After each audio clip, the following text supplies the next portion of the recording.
Texas Governor Greg Abbott is ordering the Department of Public Safety to step up security for Texas's churches. This is Wednesday, October 1st, 2025. Texas Scorecard presents the day's first news for the Lone Star State. The Texas Minute, with your host, Michael Quinn Sullivan. Thanks for kicking off the month of October with the Texas Minute. If you don't mind, please give the Texas Minute a rating, and if you have time, a review. We appreciate the feedback, and it helps others find the show. Let's get into today's news.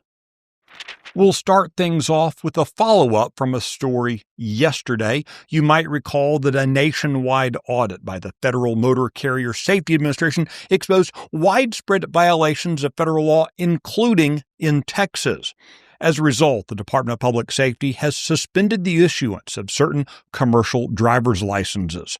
Effective immediately, DPS will no longer issue or renew non-domicile CDLs, commercial learner permits, or any commercial license for refugees, asylees, or DACA recipients. The agency confirmed the suspension also halts any pending applications for testing for drivers in those categories.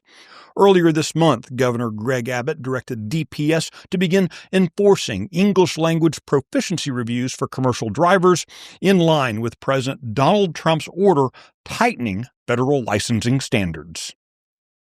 Residents in the small North Texas city of Whitesboro are about to be hit with a big property tax hike. Earlier this week, members of the Whitesboro City Council unanimously approved a property tax rate that will hike the average homeowner's city property tax bill by nearly $500.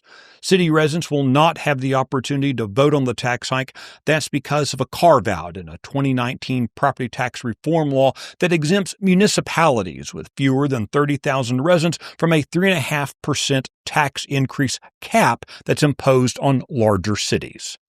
It sounds like Whitesboro needs a tea party. A $500 million low-interest loan from the Texas Energy Fund will be used by NGR Energy to build a new natural gas power plant near Baytown outside of Houston. The 721-megawatt facility is projected to generate enough electricity to power more than 180,000 homes during peak demand when it comes online in 2028. The taxpayer-backed loan carries a 3% interest rate and will be repaid over 20 years. Last month, NGR received a $216 million loan from the same fund to add 456 megawatts of capacity to existing plants in the region. NGR had previously said that it would not pursue several of these projects without the taxpayer-backed loans. The Texas Energy Fund was created in 2023 in response to the 2021 winter storm and set aside $7 billion for low-interest loans to expand the state's power supply. In the 2 years since its creation, only 3 loans have been awarded, 2 of them to NGR. According to the governor's office, 14 more applications are under review. The Texas Minute will be right back. What are the important things out there in Texas politics and Texas news that matter to you, and what can you do about it? That's what we want to bring you with the Luke Messia Show on a weekly basis for 20 to 30 minutes. That way you can get the information and go do something for the rest of your week. I look forward to coming to you every Wednesday. After a horrifying assault over the weekend at a church in Michigan, Texas Governor Greg Abbott has ordered the Department of Public Safety to ramp up security around places of worship across the state. According to the governor's office, the goal is to identify threats and prevent life-threatening attacks before they happen. Texas has taken several steps in recent years to allow churches more freedom to protect themselves and their congregants. Under state law, churches may form volunteer security teams without requiring members to be licensed as private security guards, so long as they are unpaid and don't wear uniforms suggesting they're law enforcement.